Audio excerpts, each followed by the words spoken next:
And I am joining you today from sunny Saskatoon. It's my pleasure today to speak on Bill C-14. Well, it isn't news to anyone here in Canada that we are in unprecedented situation in 2020, 2021.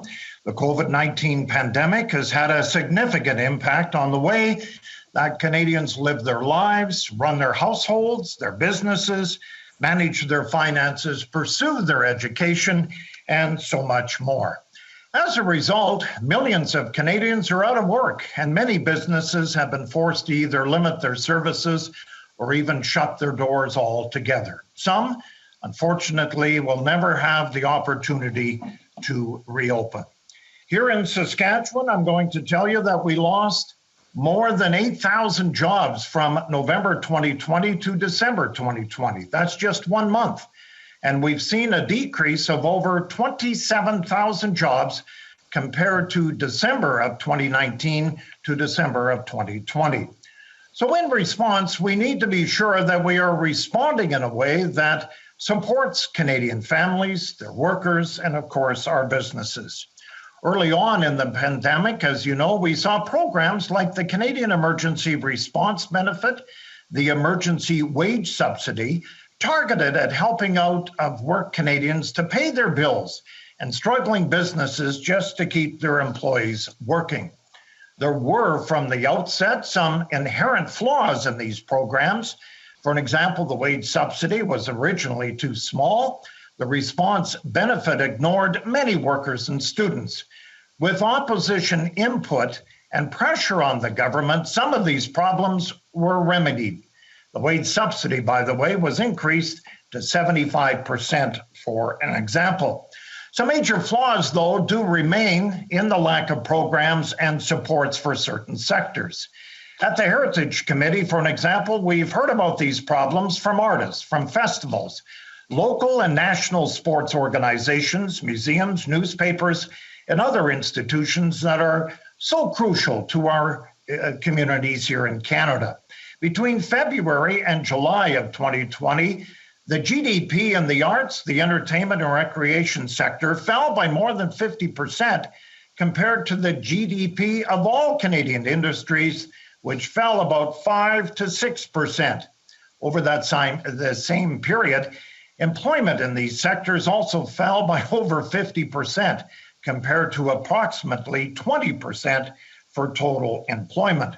These groups told us of a lack of funding available to them and their organizations, how the money that the government kept announcing just wasn't trickling down to them, not in a meaningful way, and that they feared having to close their doors for good.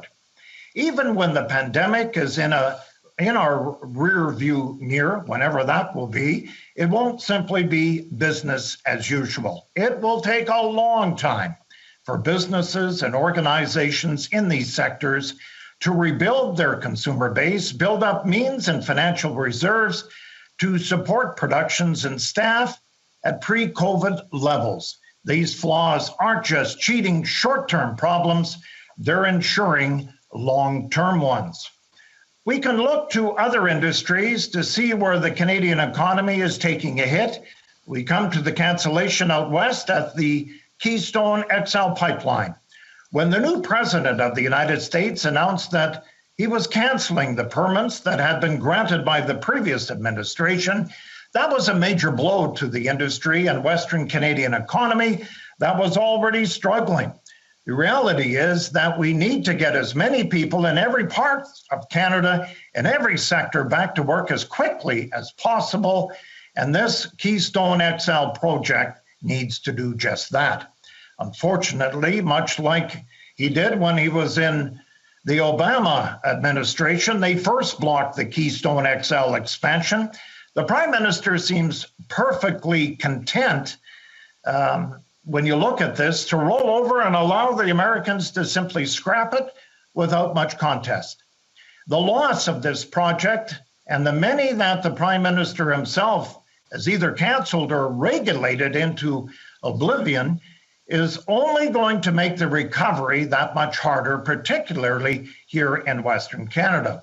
We also need to consider the importance of procuring and distributing vaccines in the road to rebuilding our economy and helping Canadians get back to work.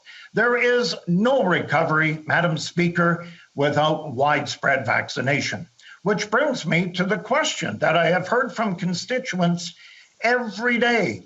When is that going to happen? Well, Madam Speaker, the truth is we don't have a clear answer from this government.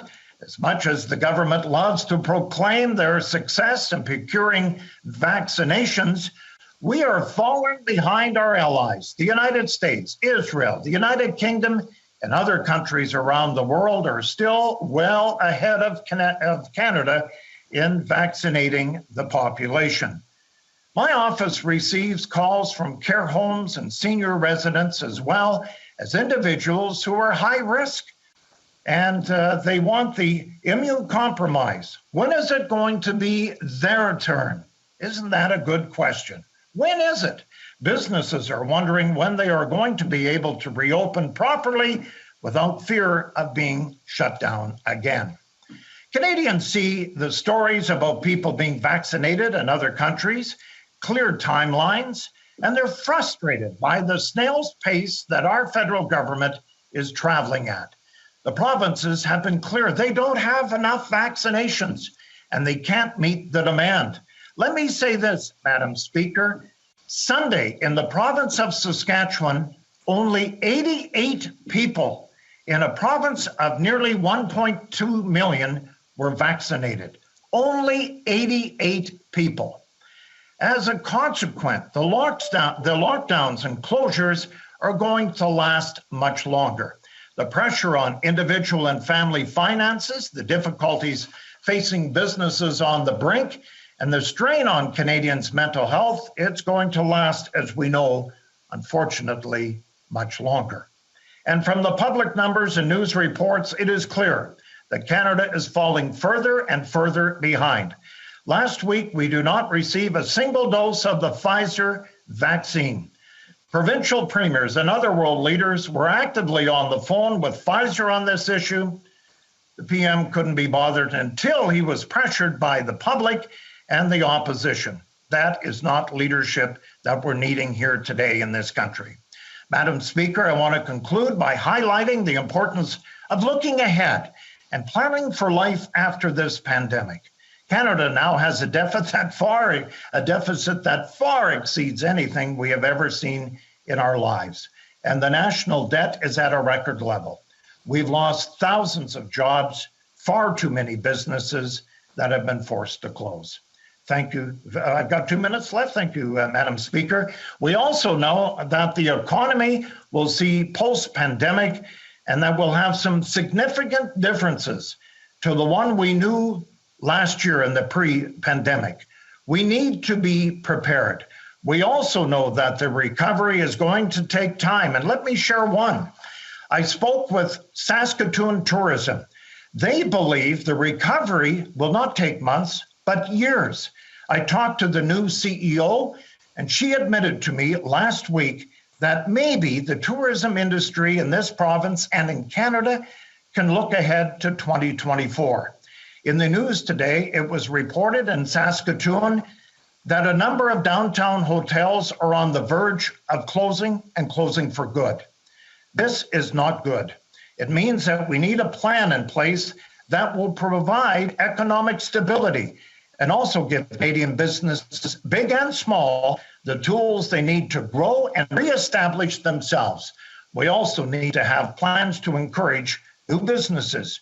We need a plan that recognizes the realities facing our country while also respecting the need to reduce the deficit and provide stable and yet responsible economic management. Unfortunately, Madam Speaker, as I wind this up, I think Canadians have become all too used to this, that the government doesn't seem to have a plan, and there is no clear path forward. Rather, the Prime Minister is governing by the seat of his pants, his only plan being to call an election whenever it is most advantage to him, which may be this spring. Thank you very much, Madam Speaker.